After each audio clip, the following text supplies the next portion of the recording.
بسم اللہ الرحمن الرحیم۔ کہ نبی کریم صلی اللہ تعالی علیہ وسلم پر وحی کا سلسلہ حضرت عائشہ رضی اللہ تعالیٰ عنہ فرماتی ہیں، بخاری شریف میں ان کی روایت ہے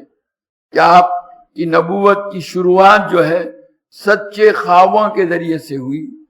6 مہینے ایسے گزرے کہ اللہ تبارک و تعالیٰ کی طرف سے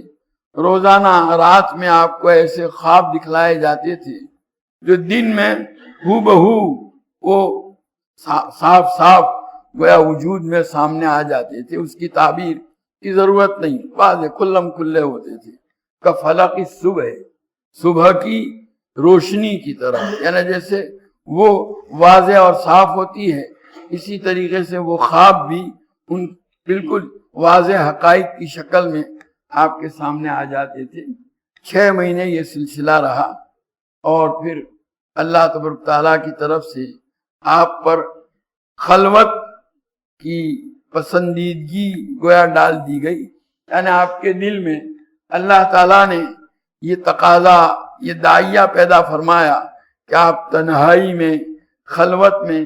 اللہ تبارک و تعالیٰ کی عبادت میں مشغول ہوں۔ اسی خلوت گزینی کے لیے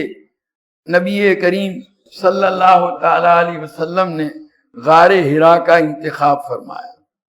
لکھا ہے شراح حدیث نے کہ اسی غار میں آپ کے دادا خواجہ عبد المطلب جو ہیں وہ بھی خلوت میں اللہ کی عبادت کرتے تھے، اور یہ غار جو ہے وہاں کعبۃ اللہ سے 3 میل کی دوری کے اوپر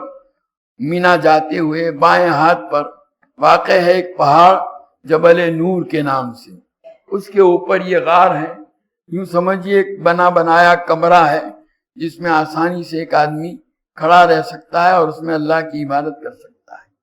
اس میں ایک سوراخ بھی ہے، اس سوراخ سے سیدھا کعبۃ اللہ نظر آتا تھا۔ اب تو عمارتوں کی وجہ سے وہ بات نہیں رہی، تو نبی کریم صلی اللہ تعالیٰ علیہ وسلم اسی غار میں اللہ کی عبادت کے لیے تنہائی میں قیام کرتے تھے اور اللہ کی عبادت میں مشغول ہوتے تھے خلوت گزینی کے طور پر، اور عبادت کرتے تھے۔ چند دنوں کا توشہ اپنے ساتھ لے جاتے تھے، پھر چند دنوں کے بعد جب گھر والوں سے ملاقات کا تقاضا پیدا ہوتا آپ پھر گھر آتے،